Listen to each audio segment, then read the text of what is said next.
every day, one by one, I'm gonna try every recipe of Laura, starting from the very beginning. Come, join me on my challenge. Let's go!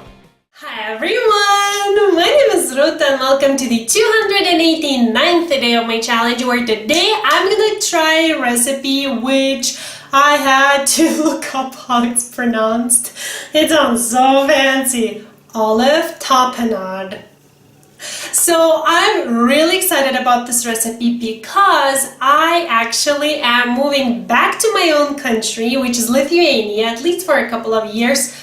Few years, and I'm planning to have people over like all the time. It's where my family is, it's where my friends are, so these kinds of foods are actually of high interest to me right now. When you invite people over, especially more people, you do want to have those finger foods and foods which don't demand attention. You just put it there and everyone can help themselves out. So this recipe is a potential one to go into that like party, or I don't know how I will call that list yet,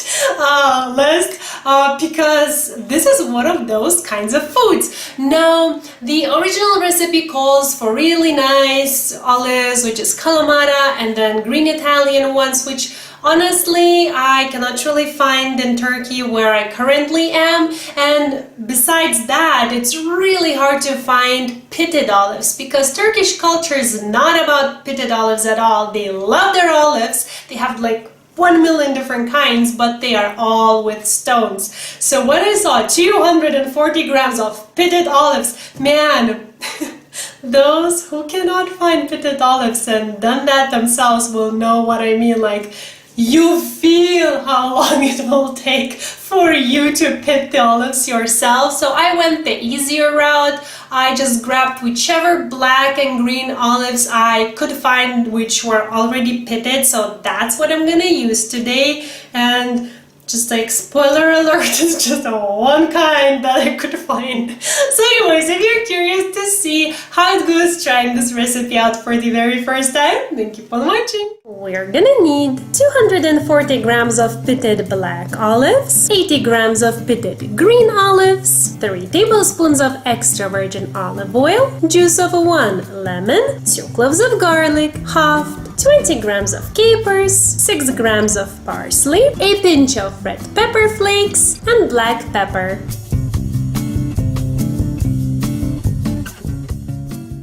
I'm gonna make it in a food processor with a blade attachment just because I have one and I'm intending to use my technology instead of chopping everything up with a knife, which apparently you could do if you wanted to. So now to it, I'm gonna add pretty much every single ingredient you just saw, minus the extra virgin olive oil. So just to quickly recap, both kinds of olives, lemon juice, red pepper flakes, which, by the way, Laura used green olives, sort of marinated with red pepper flakes, but because mine are plain, I'm adding a pinch of red pepper flakes. By the way, it's not my idea, she said so. So if you can find green olives with red pepper flakes, just skip this ingredient. Then some garlic, parsley, capers, and a few grains of black pepper. And then I'll move on to the base unit of this food processor and just pulse everything until it's a coarse mixture.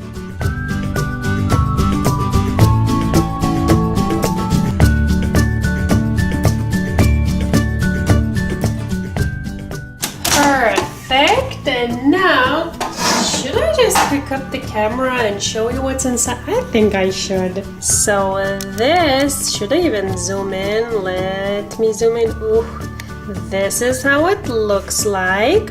So now I'm gonna take my spatula, scrape off the sides so that, you know, everything has a fair chance of being blended.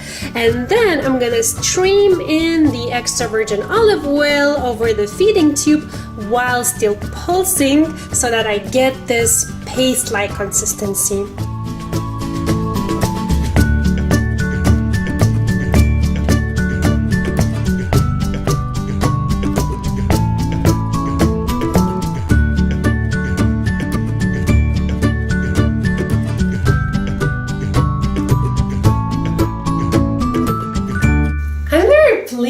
how it turned out. This looks cute.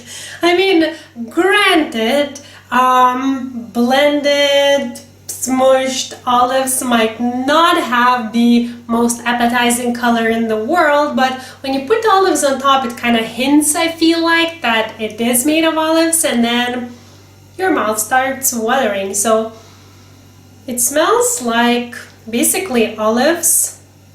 I'm so excited to try. Oh, that's a modest bite.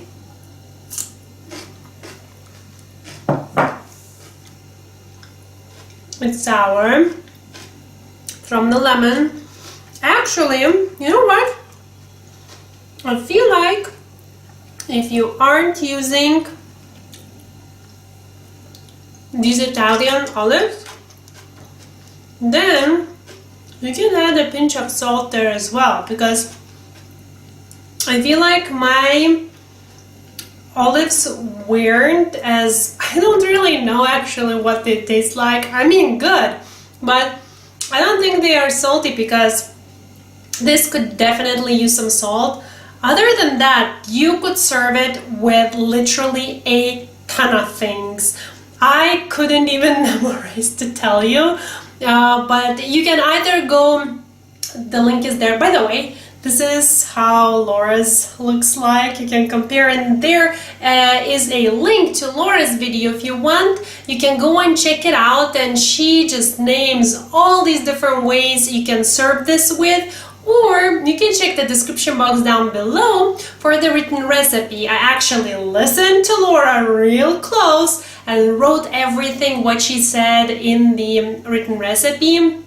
Just a few suggestions. It can be a ton of different veggies. You could either stick around or just like put next to this, what was the name? Olive tapenade. Well, basically it's olive spread. Let's just speak simple. Or you could use it, I remember, as a like spread in a sandwich instead of like mayo or mustard, for example, and a lot of others. So it's really hard not to take a bite when it's like right in front of you.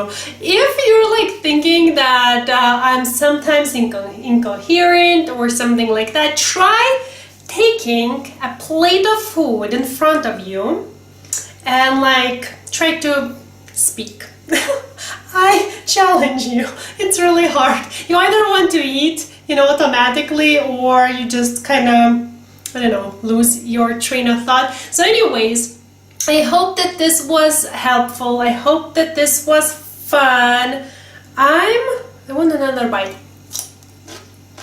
I think I'm gonna try and make and see how people like it.